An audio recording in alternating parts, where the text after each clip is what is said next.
좋아요, 구독! 네, 지금 이런 우리 상황, 환율 문제, 그리고 금리 상황, 이런 다양한 글로벌 이슈에 우리 경제에 많은 영향을 미치고 있었는데요. 물론 이렇게 글로벌 경기 연동이 되곤 있지만 우리나라만의 좀 이슈가 있을 것 같다라는 생각이 듭니다. 우리나라만의 변수를 좀 확인해 보면 좋을 것 같은데, 국내 경기는 지금 좀 어떠한 상황일까요? 특히나 좀 기업 실적과 성장률 측면에서 살펴보게 된다면 우리 상황 지금 좀 어떤 상황일까요? 네, 지금 우리나라 기업 실적이 무역 수지를 보면은 네. 정확하게 알 수가 있는데요. 무역 수지가 지금 나쁜 이유가 두 가지지 않습니까? 네. 하나는 중국에서 흑자가 나다가 흑자가 안 나고 있어요. 두 번째는 반도체가 우리나라 수출의 20%를 차지하는데 네. 이게 수출 효자, 무역 수지 효자 역할을 했는데 이게 지금 단가 하락으로 지금 좀 주춤하고 있습니다. 이 두 가지 요인 때문에 무역 수지가 적자가 나고 있는 건데 다른 네. 요인도 있지만 물론 이제 수입 물가 상승 이런 부분들은 빼고요. 네. 수출 쪽에서만 이제 바라본다면 네. 이제 그런 건데 그런데 중국이 왜 수입을 조금 우리나라 수출 상품을 더 많이 사주지 못하고 있느냐라는 부분은 중국한테 물어보면 우리도 힘들어. 우리가 한국에서 좋은 원자재나 부품이나 이런 것들을 수입해가지고 재가공해서 또 어디에 수출하는데 우리가 제일 많이 수출하는 나라는 어딘지 알아? 유럽이잖아. 유럽이 지금 축상이잖아. 네. 두 번째는 미국인데 미국은 첨단 제품은 일단 수출하지 말래. 그리고 다른 거 수출하는데 미국도 조금 옛날 같지는 않아. 미국 경제 성장률이 상반기에 마이너스였지 않습니까? 네. 그러니까 중국도 이제 우리나라 중간재나 이런 그 부품이나 이런 고부가 여러 가지 소재를 수입할 수 있는 여력이 안 되는 거죠. 그래서 전 세계가 지금 맞물려 있기 때문에 전 세계 경제가 지금 둔화되는 초입이 있다라고 말씀을 드렸지 않습니까? 네. 그러다 보니까 어쨌든 우리나라의 수출 둔화가 좀 본격화되고 있는 거고요. 이거는 내년 상반기까지 더 심화될 것 같습니다. 네. 두 번째는 이제 반도체인데요. 네.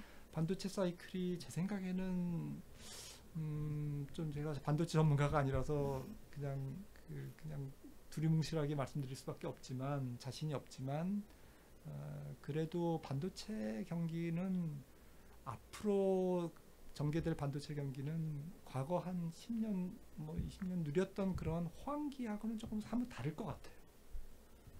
그리고 비메모리 중심으로 진행될 것 같습니다. 네. 파운드리 중심으로. 네. 그래서 우리나라가 그동안 어쨌든 누렸던 D램 쪽에서 낸드 쪽에서 어떤 그런 호황을 반도체 경기가 아주 나쁜 건 아니지만 삼성전자가 안정성장을 하겠죠. 물론 앞으로도 세계 네. 최강으로 안정성장을 하겠지만 성장의 어쨌든 기울기 측면에서는 한 단계 슬로우 다운되는 성장의 기울기가 낮아지는 그러한 국면의 초입 부분에 있지 않나. 이런 패러다임의 변하는 과정에서 우리나라 수출이 좀 걱정이 됩니다. 네.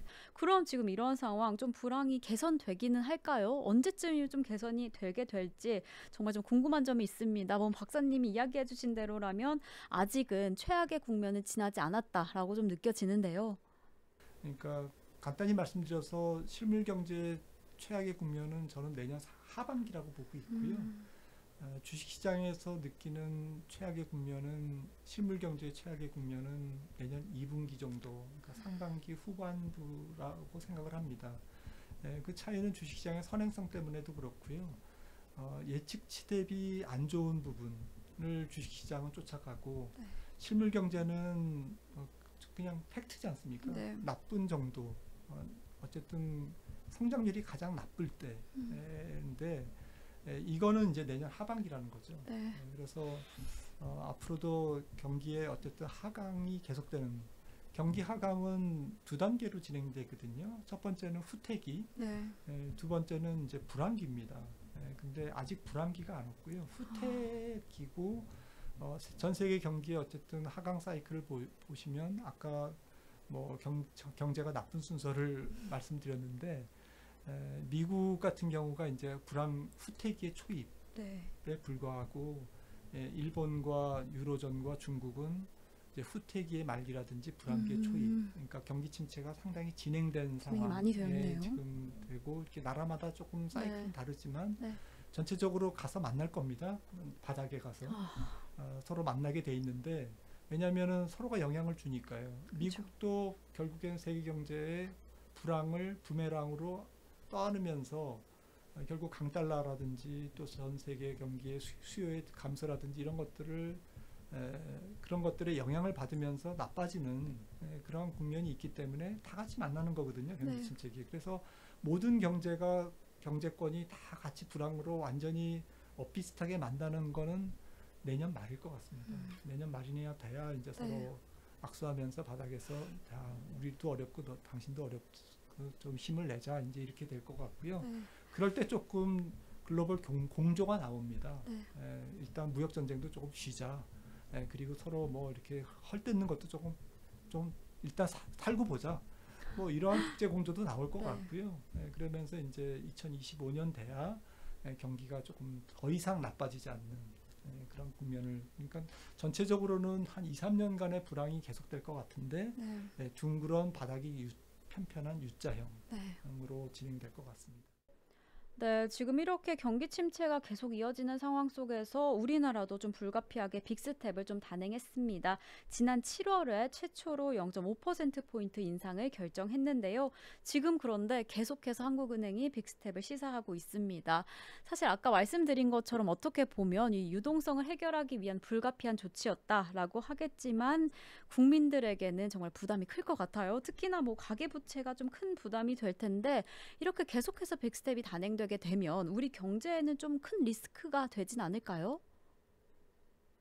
네, 좀 걱정이 되죠. 네. 하느니 모르는 바도 아니지만 그럼에도 불구하고 물가를 잡아야 되기 때문에 네. 고육지책으로 금리를 올리는 그런 상황인데요. 네.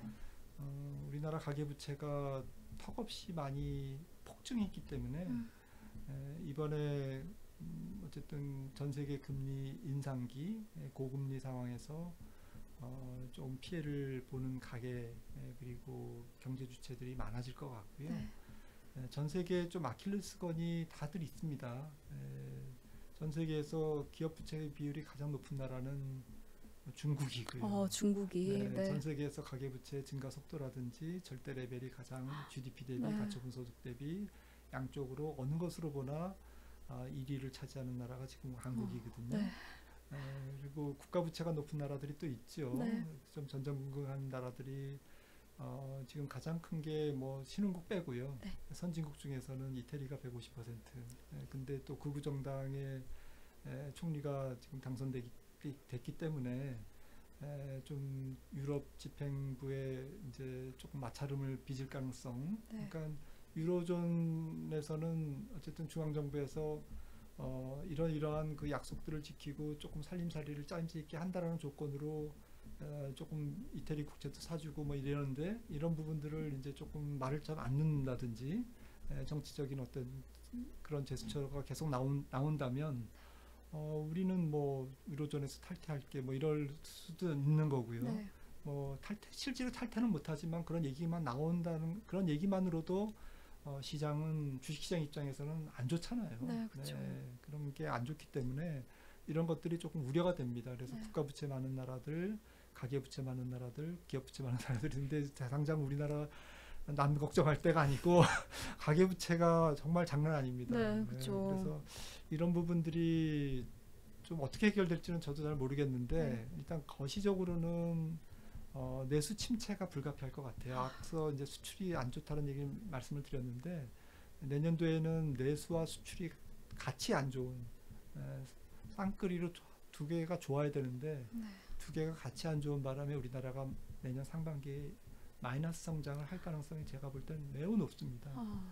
그리고 전체적으로 연간 성장률도 지금 뭐 2% 이상 성장할 거로 생각을 하지만 실제로는 아마 1%대 성장, 상반기에는 마이너스 성장, 그나마 이제 하반기에는 플러스 성장해서 1%대 성장, 굉장히 저성장, 잠재 성장률이 우리나라가 그래도 3% 가까이 되는 걸로 추정되는데 잠재 성장률보다 훨씬 낮은 성장률이니까 얼마나 국민적 고통이 심한 물가는 잘 안 떨어지고 성장률은 낮고 일자리는 제대로 형성이 안 되고 그런 경제 위기적 상황이 내년도에 있을 걸로 생각이 되기 때문에 좀 우울한 얘기지만 그러게요.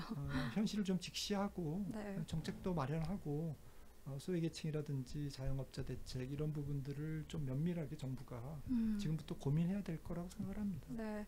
지금 이렇게 정말 고물가, 고금리 상황들이 심각한 가계부채를 좀 초래할 수 있고 이런 상황들 때문에 내년에 내수 침체 위험까지 좀 보여진다라고 해주셨는데요. 지금 이런 상황들이 우리 주식시장에 우려가 좀 된다라고까지 말씀해 주셨습니다. 그래서 저희가 주식시장 이야기로 한번 넘어가 보면요. 지금 요즘에 정말 코스피, 코스닥 양시장이 정말 큰 폭의 하락폭을 보여줬는데 지금 이런 상황들이 이미 충분히 좀 조정을 받았다라고 해석해도 될까요? 아니면 조금 더 낙폭을 좀 가져가게 될까요? 네, 저는 기본적 분석 입장에서는 조정을 네. 다 받았다. 이미 다 반영되었다. 했는데 네. 문제는 뭐 제가 빠져나가려고 이제 이런 말씀을 드리는 게 아니라 마지막 저점은 결국 수급이 만드는 거거든요.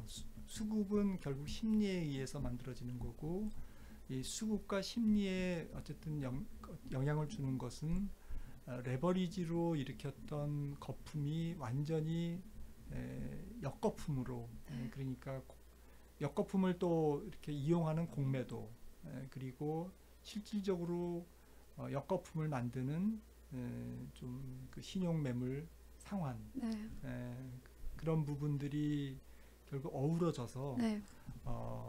좀 수급적으로 만드는 그러니까 투자자들이 완전히 항복하는 시기가 이제 조금 더 남아 있을 것으로 생각을 합니다. 네. 그 지수대가 저는 한 2100이라고 생각을 하고요. 네. 하지만 시청자분들께서 좀 생각하셔야 될 부분은 엊그제 형성된 2200대의 이제 지수대는 코로나19 전에 형성돼 있던 지수대거든요. 네. 그러니까 코로나 거품으로 인한 상승 부분이 다 반납되는 거죠. 어찌 보면 원래로 돌아왔다. 네. 그냥 원래 흐름이다라고 보면 원래 될까요? 흐름이었기 때문에 아, 사실은 뭐 그냥 일장춘몽이었던 거지 네. 않습니까?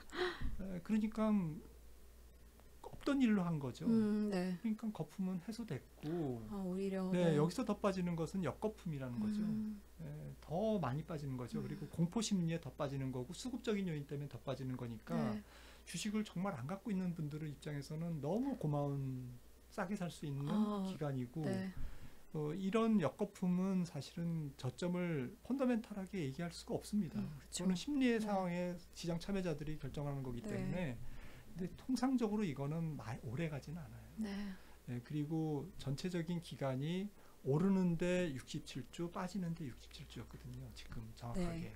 그러면 거의 오름 기간도 또 빠진 기간도 거의 같고 네. 그 다음에 가격도 좀 비슷하고 그러면 좀 클리어된 거죠. 네. 다 리셋된 겁니다. 네. 그래서 이제부터는 새 출발하면 될 것 같은데 네. 문제는 이제 이런 부분들에 대해서 투자자들이 자신감을 갖고 돈이 이제 물꼬가 주식시장으로 다시 들어와야 되지 않습니까? 네. 그리고 우리만 잘하면 되는 게 아니라 좀 전 세계 미국장이 네. 일단 그쪽 장이 좀 이렇게 돌아서야 되잖아요. 네. 근데 우리나라는 사실은 먼저 빠졌습니다. 미국보다 6개월 더 일찍 네. 빠졌고 미국은 올해 1월부터 이제 빠졌기 때문에 네. 기간적으로나 낙폭적으로나 미국이 저점을 빨리 잡아줘야 네. 전 세계 주가가 좀 돌았을 텐데 문제는 지금 미국에 의한 미국 주도의 미국을 위한 정책이 펼쳐지고 있지 않습니까?